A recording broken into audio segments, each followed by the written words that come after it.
spoken by Angelina Jolie in 2009 on World Refugee Day.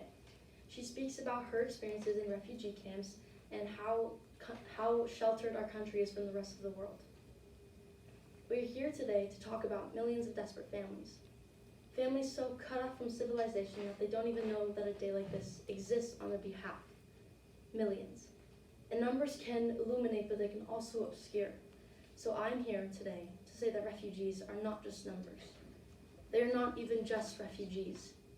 They're mothers and daughters and fathers and sons. They're farmers, teachers, doctors, and engineers. They are all individuals. Most of all, they're survivors. Each one with a remarkable story that tells of resilience in the face of great loss. They're the most impressive people I've ever met and some of the world's most vulnerable, stripped of home and country. Refugees are buffeted from every ill wind that blows across this planet. I remember meeting a pregnant Afghani woman in a completely abandoned camp in Pakistan. She couldn't travel when everyone else was relocated because she was too late in her pregnancy. She was alone with her 2 children and another woman. There was nothing for miles around camp, not a single tree, no other people in sight. So when they asked me to come in for a cup of tea, I said I didn't feel it necessary, but being Afghans, they take pride in how they treat their guests, so they insisted and guided me into a small dirt house with no roof to keep out the scorching heat. And they dusted off the 2 old mats that they ate, slept, and prayed on. And we sat, and we talked, and they were just the loveliest women. Then with a few twigs and a single tin cup of water, they made me the last of their tea and insisted on me to enjoy it. Since before the parable of the widow's mite, it has been known that those who have the least will give the most. Most refugee families will offer you the only food they have left and pretend they're not hungry. And the generosity of the poor applies not only to refugees. We should never forget that more than 80% of refugees are hosted and have been for years and years in the poorest developing countries. Pakistan, a country now facing a crisis with over 2 million of its own people displaced, is still hosting 1.7 million Afghans and has hosted millions of Afghan families for nearly 30 years. I remember, before we said goodbye to the pregnant lady, she pointed to a young boy. He had a dusty face, the brightest green eyes I've ever seen, but such a sad look. She explained to me that he's always asking for more food and it hurts her to say that they have nothing. And she asked if we would consider taking him. Would we take her son so he could eat? And she said it with tears in her eyes, with such a desperation unimaginable to every parent in this room.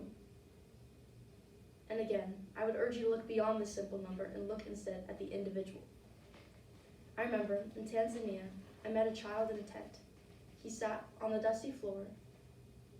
He had big, pretty eyes, a big, wide, sparkling smile, and after what he'd been through, he's full of laughter and love.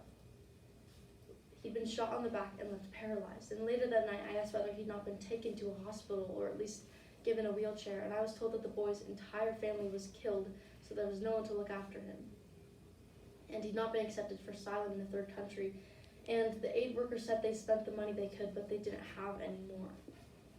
And I thought about him all night, and I wondered what I should do. And then I remembered the next thing. I walked through the camp and I saw more victims of war. I saw small children full of hunger and fear. I saw crying mothers, wounded fathers. I saw a sea of humanity, all desperate, all deserving. There are hundreds of thousands in that camp, and there are millions around the world. And at that time, I felt hopeless and overwhelmed by the realization of the magnitude of the problem. But then later on that trip, I met an 8-year-old girl who had seen her family killed in front of her. So she grabbed her baby brother and she ran into the jungle and survived, terrified and alone for 2 weeks. She managed to find bananas to feed herself and her brother, and when I met her, she didn't talk. She just rocked back and forth.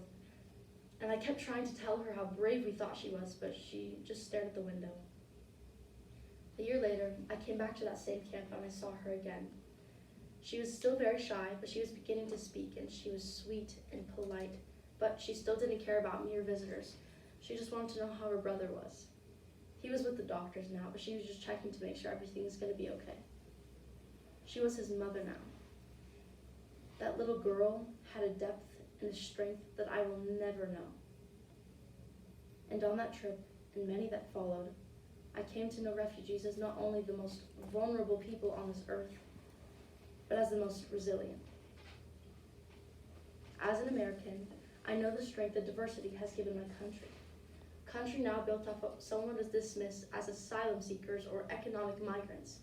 But I believe we must persuade the world that refugees must not be simply viewed as a burden. They are survivors, and they can bring those qualities to the service of their communities and countries that shelter them. If you see the individual, you see the education and knowledge that refugees pass on to their children, because often it is all they have to pass on. And it's why it's so important that we give them an education. If you see the individual, you see the contribution that can be made by refugees to their host countries and how important they will be when eventually they return to their land. In the last 9 years, I have made many visits to the field with the UNFCR. I do it to raise awareness for the plight of refugees, but I also do it for me. The refugees I've met and spent time with have profoundly changed my life. The 8-year-old girl who saved her brother taught me what it is to be brave. The pregnant woman in Pakistan showed me what it is to be a mother. And the paralyzed boy who'd been shot in the back with a big smile showed me what it is to have the strength of an unbreakable spirit. So today, on World Refugee Day, I thank them for letting me into their lives, and I thank you for coming.